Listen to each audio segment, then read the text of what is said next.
It's not just spring training camp speak. There are lots of reasons to be excited about the Cincinnati Reds. We'll tell you why on today's Locked On Reds. You are Locked On Reds, your daily Cincinnati Reds podcast, part of the Locked On Podcast Network, your team every day. Welcome in, everyone. You are Locked On Reds with myself, Stephen Offenbaker, and you just heard from my co-host, Jeff Carr. We love baseball. We love these Cincinnati Reds, and we have taken our love for the game. We've taken our love for this team, and we have turned it into information for you. Locked On Reds is part of the Locked On Podcast Network, your team every day. And on today's podcast, we are joined by Cincinnati Enquirer columnist Jason Williams. Jason has a lot to talk about. He's going to talk about the excitement surrounding this team and how much Cincinnati, the town, Cincinnati, the place, is going to love Cincinnati, the team. He talks a little bit about ownership's philosophies towards moving this team forward. He talks a lot about Nick Krall. He talks a lot about Elly De La Cruz. There is so much in this episode. Make sure you stick around to the end. Make sure right now, before it gets started, click subscribe, click the notification bell, click the like button, click the subscribe button on the audio feed. Don't miss any of this. We love having you here. We love talking Reds baseball with you. Before we get into our conversation with Jason, I want to shout out the sponsor of today's podcast. Today's episode is brought to you by FanDuel. Make every moment more. New customers, join today, and you'll get $150 in bonus bets back if your first bet of $5 or more wins. Just visit FanDuel.com/lockedon to get started. And we're going to get started with Jason Williams right now. All right, we are welcoming in Jason Williams, your sports columnist for the Cincinnati Enquirer. And we were talking just before I hit record that it's been a little while since Jason's had the chance to be on the podcast with me. I know Steve wasn't my co-host last time he was on, and we weren't on video. So if you don't know, if you listen to Jason on the radio, if you read his stuff, this is what Jason looks like. So when he says things that don't sound like him. No, I'm just kidding. Don't do that. But Jason, appreciate you being on. When it comes to this team, I mean, Steve and I try to tone down our optimism a little bit, which I know some folks and everydayers will be like, no, you don't. But when we see some different takes and stuff like that, kind of some of the things that you have said over the off season, how are you feeling specifically about this team? Well, the thing that really stood out to me, I'm here at spring training right now, get ready to watch the Reds take on the Cubs in Mesa. And the thing that has really stood out to me, I'm going to leave to go back to Cincinnati tomorrow after a week here. And Cincinnati's going to love this team. I'm getting a little bit of goosebumps because I feel like this team has everything the Cincinnati fans love, and that even going back to the Big Red Machine Day fans that they loved about Reds baseball. These guys get along. They love each other. They're great teammates to each other, and that whole thing. And I know that can draw some eye rolls from some people, but that's legit. These guys. There's a real clubhouse culture here, and that's not a bunch of, people aren't just saying that. That's a real thing. They get after it. They play hard. I watched a couple days ago, Brett Butler, the former leadoff hitter for the several teams, but the Dodgers and the Giants, of the 80s and 90s, came out here and worked with these guys bunting. And to watch those guys, and Elly De La Cruz worked with him, and to think, like, if Elly De La Cruz could add a little bit of bunting to his game just with his speed. And so they get after it. They get along. They're tough. There's another piece of this team that there's a real toughness about these guys. And I'm not just, I threw that question at David Bell the other day. I was like, we talk a lot about culture. You talk a lot about talent, but you don't talk a lot about, not him, just generally, about how tough this team is. And he said, well, there's many different ways to define toughness. And, there's pain tolerance, and how guys handle adversity, and can they overcome it? And, and I threw that question, all this stuff, at Luke Maley today in the clubhouse. And I said that same thing to him. I said, after being here for a week, Luke, Cincinnati's going to love this team. Can you imagine Elly De La Cruz? He loves to rope-a-dope a guy. We've seen him do it so many times on the base pass. Can you imagine him getting to an infield to draw in and then smoking a ball 115 miles an hour right at a guy? I don't know if I'd want to play infield against an Elly De La Cruz that could bunt from time to time. Heck no. But, if he can drop one down here and there, especially too, we saw him struggle down the stretch last year.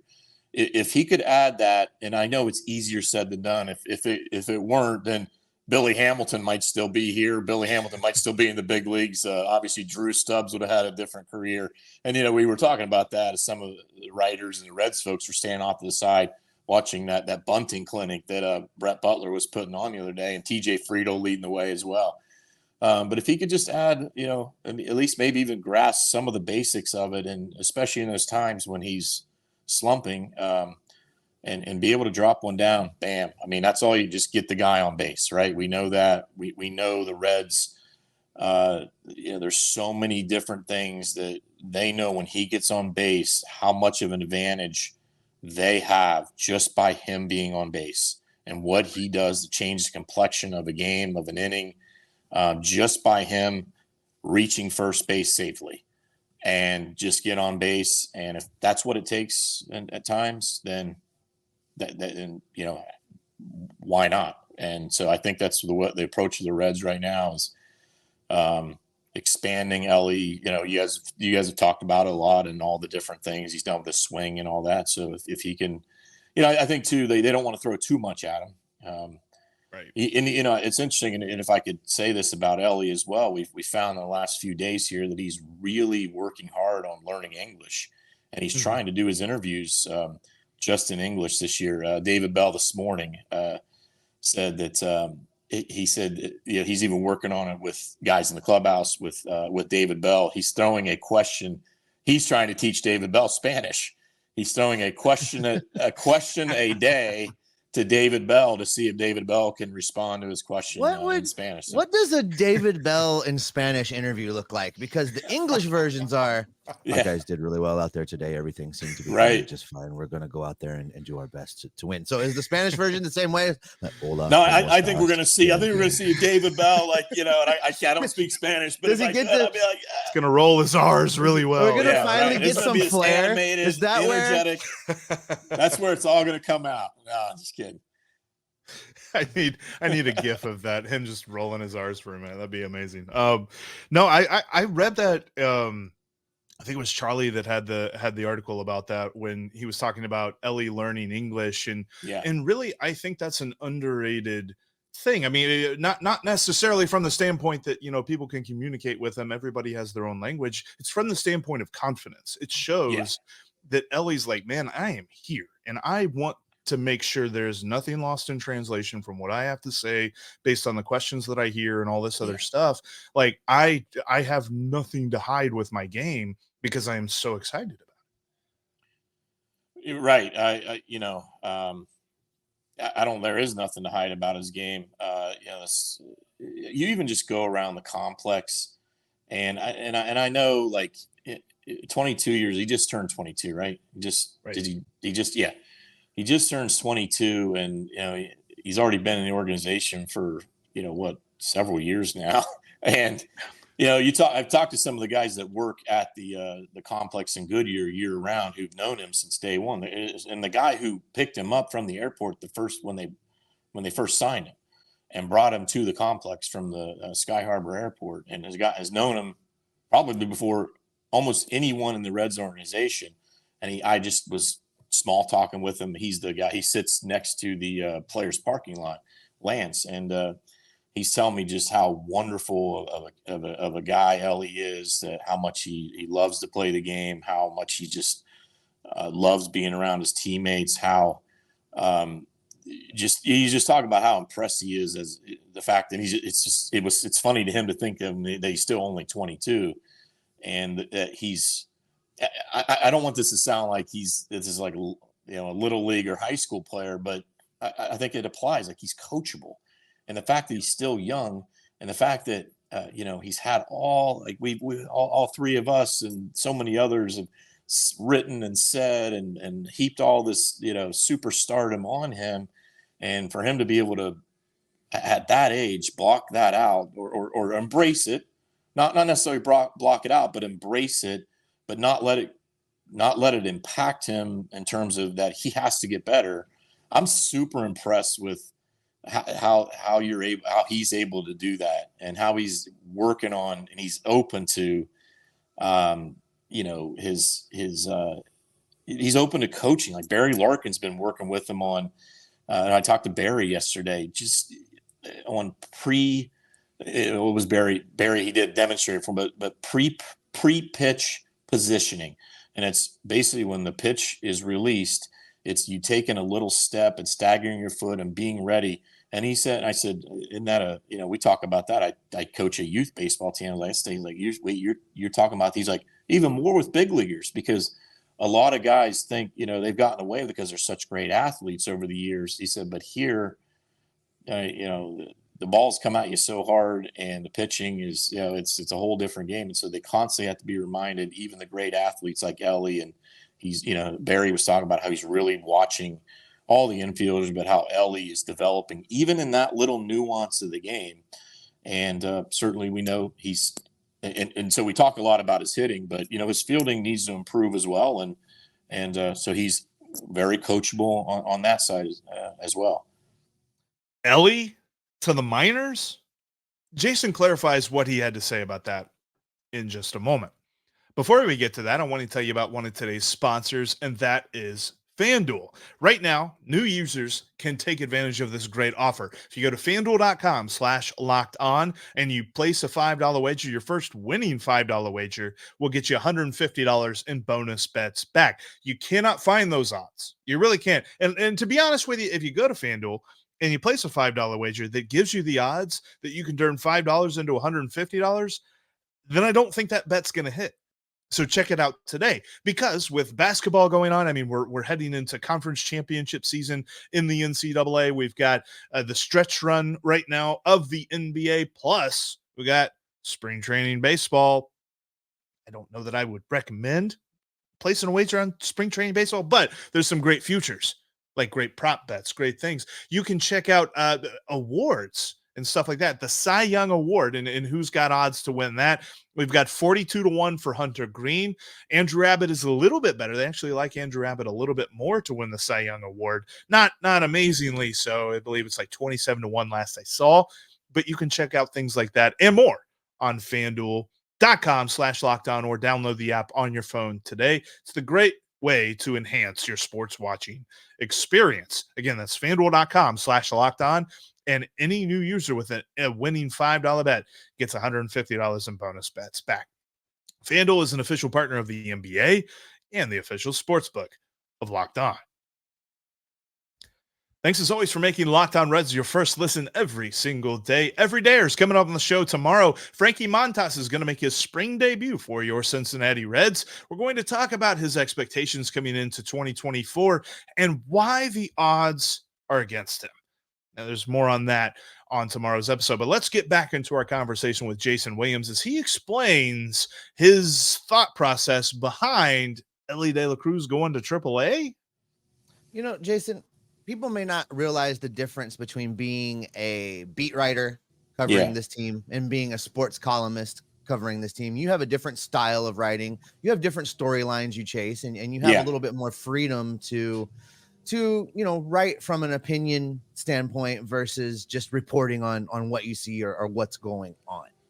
There's been a couple stories that have come out, some from you. I think one was a joint effort with you and Gordon, and while negative's not the right word, but could have felt like a bucket of cold water at times, right? In the excitement that is this team. But talking to you, hearing you do interviews, hearing you talk right now, that's clearly not how you feel. One of those pieces that you wrote involved the possibility of Elly starting in the minors. And I wonder how you temper that excitement that you obviously have and that we have with some of the work that you've done and writing a story, say Elly may need to start in the minor leagues. How do you juggle those two positions? Well, that's just being real. That's just being realistic. That's what the Reds have said. That's what Nick Krall has said. That's what David Bell has said. And that's a great question. That's what Elly said. Elly was asked about it at Reds Fest, and Elly said, and paraphrasing, but he said there's a lot of work to be done in order for him to make the big club. And that's, again, when we talk about all this optimism, that's all part of it. Really, it's all realistic. I think there's a sense among fans that these guys have arrived, and that they're proven big leaguers. And we have to remember. I mean, I'm talking about myself included, that these guys they're ahead of schedule. They came up before most of them.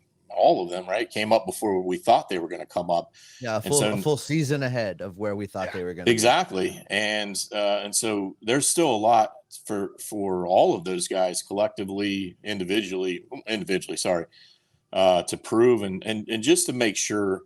I asked David Bell. I sat down with him the other day, did a one-on-one column I'm gonna write next week, and he and I said, hey, can you clarify this? Like, this, like, is it I forget how I worded it, but it's not like this thing is set in stone yet, right? About like every one of these young guys all have their positions locked up, and he said, hey, he went right to Nick has a very clear plan, that the plan is player development, and that everything goes through player development, that everything revolves around player development. And then he went on to say, that is the plan. That it is, as they sit here today. That's what the Reds want. I mean, the plan is for this young core of guys to all start in the major leagues. But what he's saying is that if they see a guy struggle and to a point where they feel like he needs to spend a little time to start in the season in the minor leagues. And I'm talking just generally. I didn't ask him about a specific player. I didn't say that. But he's talking about all the young players. And he said, then we feel like that's in the best interest of the player and the team. Then he said, we'll make a tough decision. Now, in saying that, he also was saying, like, that doesn't mean if one of those guys, and let's face it, if everyone stays healthy, which is pretty rare for that to happen, there will be a tough decision or two to make. And that has nothing to do with that player isn't part of the plan. And we all know who these guys are, that they're part of the now and the future.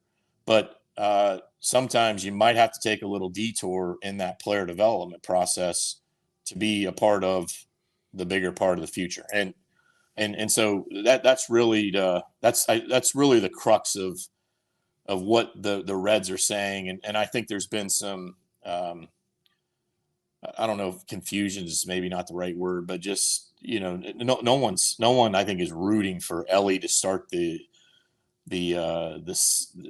season in Louisville. And I think as we sit here today, it's like, if he's developing and he doesn't just go into a total tailspin slump and is just terrible at shortstop and at the plate during spring training, then what would be the good of starting him in Louisville? I think, but if he were to do that, then I think that would have to be considered. But that's what the Reds are saying. Yeah. At the end of the day, all those guys, as if you sit here right now, this moment, if all goes as planned, all those guys are going to, well, I don't know if all of them, but certainly Elly De La Cruz is going to be in the opening day lineup. Well, and I think too, it's funny because it's kind of a microcosm of life in general, but especially on social media, there seems to be two camps of Reds fans. There's a camp that thinks they're going to win 120 games and win the World Series. And then there's a camp that thinks they're going to win 20 games and fire everyone. Yeah. And it feels like if you're in the middle, you're the crazy one. Yeah, I mean, I covered politics for 6 years, and I knew you could speak to that. Yeah, that sounds very familiar as someone who really prides himself on being in the middle. Twitter thought I was crazy for that. I try to sort of like the Twitter thing is. I've got lots of feels about it, and lots of thoughts, but. I think people just in general should be, I don't know. I don't like to say, you should and should, or you should this, whatever. But like, Right. I don't think there's any reason to not feel positive about this, to not feel that as we sit here today, that the Reds, the Reds should be in it. They were right there last year. I love what they did in the offseason in terms. I know they didn't make the big free agent splash necessarily in terms of they spent $108 million. Was that spread out across, a handful of guys? Yeah. But what I like the most about what the Reds did in the offseason was the moves they made were complementary to the young players. They were about depth, and they really sent a message to the young players. We believe in you. Yes. So it wasn't like they went out and got, a couple of, big frontline free agents in which they said, you know what, Marte, we're going to go get a big third baseman here because, we're not ready for you yet, or a new short, you know what I mean? So, and, anyway, go ahead. I've got a lot of thoughts on a lot of things, but I don't want to just keep rambling on. We've got lots more coming up with Jason. Jason's going to tell us how Nick Krall has the keys to the car that is the Cincinnati Reds. He's going to explain why coming up next. Before we get to that, I want to shout out one of the sponsors of today's podcast. That is Game Time. You can take the guesswork out of buying tickets with Game Time. Jeff and I have told you how much we like using this app. We both do it. We'll head down to the banks. We'll find a place to eat, maybe get a couple beverages. Once we've finished our food and are ready to make our way to the stadium, we open up the Game Time app and we get great deals on tickets and then just walk across the street and walk into the ballpark. You can download the Game Time app right now and create an account. Use the code Locked On and you're going to get $20 off your first purchase. That's $20 off already deeply discounted tickets in most cases. Terms do apply, but you just need to go create that account and redeem the code Locked On. LOCKEDON, Locked On, to get your $20 off your first purchase. Download the Game Time app today. Last minute tickets, lowest price guaranteed. You can follow us in between episodes on social media, mostly over on Twitter, X Twitter, Elon's thing. You can follow Jeff at Jeff Carr. That's Jeff with 3 F's. You can follow me at S. Offenbaker. That's with 2 F's, and you can follow the show at Locked On Reds. Also, make sure that you have bookmarked the site InsideTheReds.com. Jeff's writing about the Reds over there. I'm writing about the Reds over there. James Rapine's writing about the Reds. Lots of talented writers covering the Reds in written form there. Make sure you check that out today and join us on our Discord server. We have a great community over there on Discord. The link for that is down in today's show description. Come join us, talk a little bit of baseball, talk a little bit of football. We've got all kinds of channels over there. A little bit of something for everybody. So join us today because we want to talk baseball with you. And without further ado, let's get back into this conversation with Jason Williams because he had a lot of interesting thoughts to share about Nick Krall driving the car and being in charge. Let's talk to Jason. Well, and let's expand on that a little bit because in years past, it has been evident, it's been reported to some extent as well, but it's been evident that there has been things where ownership has made decisions for the front office, where they have directed this team in a certain way, and that's not always been the best direction. What is your feeling now that Nick Krall is driving the ship and it's ownership that is supporting his agenda as opposed to the other way around? Man, you could not have said that any better. I just sat down yesterday during the game at Goodyear Ballpark with Bob Castellini. And we've done that now a couple springs where I just sit down with him and catch up, and it's an off the record discussion. So I won't quote him or anything, but I can say this, that I don't think he'd be mad at me to say that he could not. We'd be talking about something, just whatever, and he kept bringing it back to Nick, and that the amount of praise and the amount of my big takeaway from him regarding that what you just said was that. Exactly right. Nick Krall has I don't know what the right word is, but he has the key. He has the key, and that it's the ownership that is leaning on him, deferring to him, and certainly when it comes time to spend money. But there is such a trust level in Nick, who's been in the organization I mean, he was hired under Jim Bowden. I mean, this guy has had many jobs, and it's crazy to think. And the amount of credibility that he has built up and what he has done here. And, yes, does Mr. Castellini and the ownership group, Mr. Castellini being the key person, does when it comes time to, hey, I need $45 million to go get Candelario.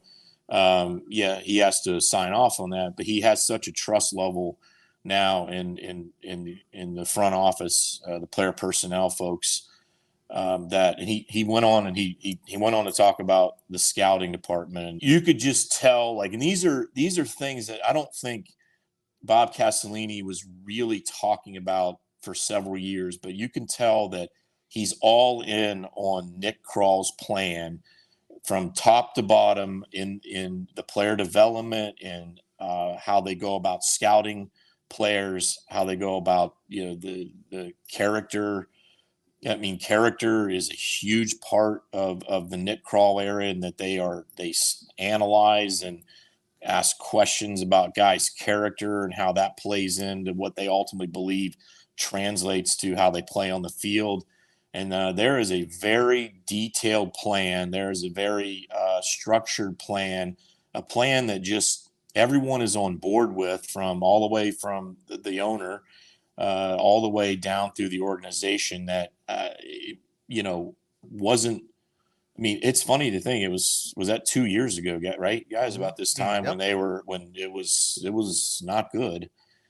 And to think Divisive, about how, I think is a good word for it. a great word for it.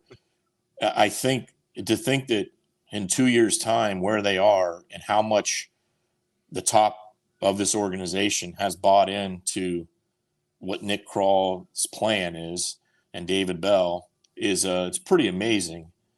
When Nick Krall first looked in that camera and presented kind of his vision for where he was going to take this team and how he was going to do things, it was very clear that the Reds were moving in a direction of being much more Tampa than they were ever going to be able to be a Dodgers or be a New York Mets. It was going to be through build and churn. But that being said, there is an element of a core that you need to have signed and protected and around for a while. And they started that process with Hunter Greene already. We've heard that last year they also made some initial conversations with Graham Ashcraft. I think they had some initial conversations with Nick Lodolo. As you've wandered around the complex and talked with people and had the opportunity to hear different perspectives, where are they, or do you even know where they are on continuing that mission? Getting guys like, say, a Matt McLain or an Elly De La Cruz or those pitchers that I mentioned locked into the fold for more than just their 6 years of team control, to have that established core that you then churn the roster around to continue to be competitive each and every year?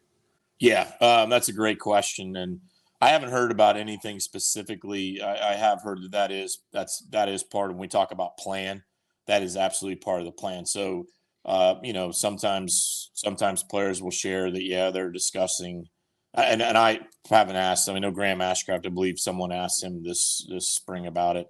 But that is the overall broad part of the plan, is to keep that core in place. And the only way they're going to be able to do that is by doing kind of what they did with Hunter Greene. Mm-hmm. Otherwise, if you let these guys get out too far, that then you're going to have to, and that's going to be real interesting here. And I know it's not something to worry about today or next year, but it's going to be interesting to see as these guys grow up. That's when the rubber's going to meet the road with ownership.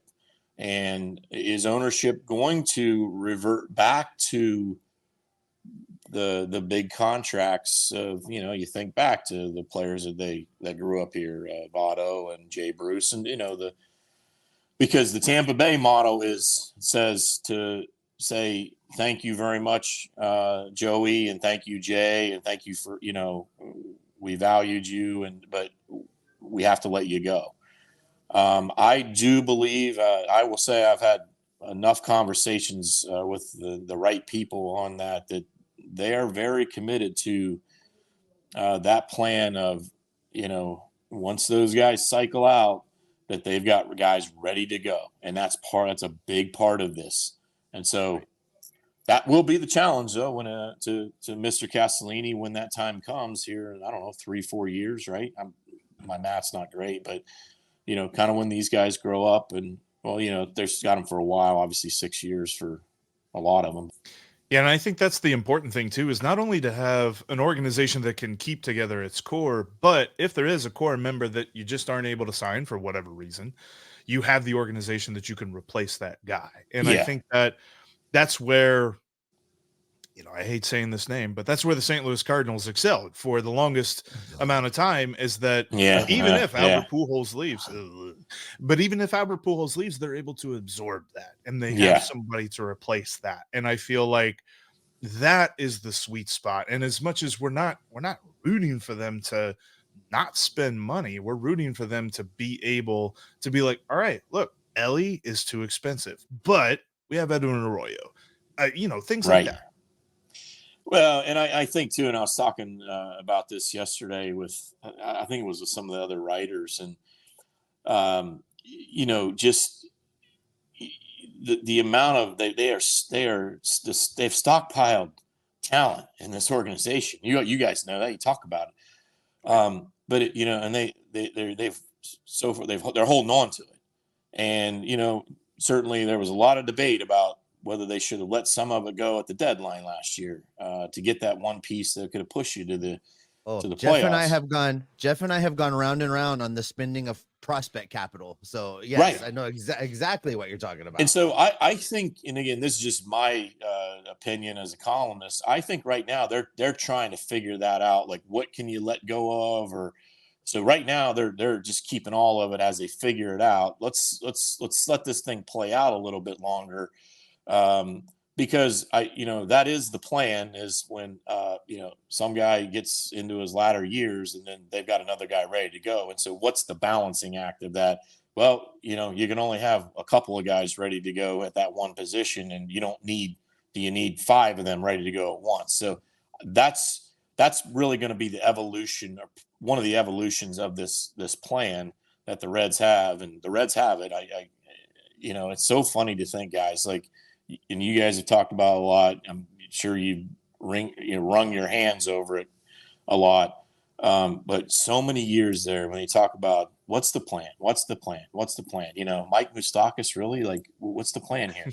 and now there is a plan, and in some ways the plan has to, mature or evolve in some ways. And I think that's one piece. Like, when will it be okay to start using your prospect capital to flip that for a key player that you need at the deadline to, not only maybe at some point you're not looking, you're going to the playoffs, but to win it all.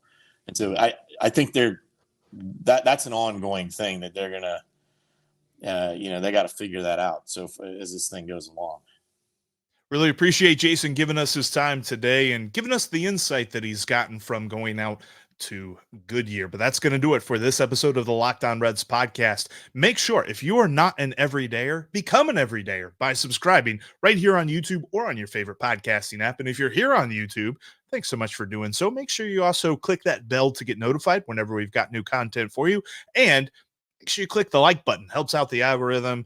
It kind of bumps the show up a little bit for YouTube, and they recommend it for people that have not seen the show before. But that'll do it for us here today. Like I said, tomorrow's show will be about Frankie Montas and our expectations for him going into the season, and why the odds aren't necessarily in favor of him coming back from that shoulder surgery.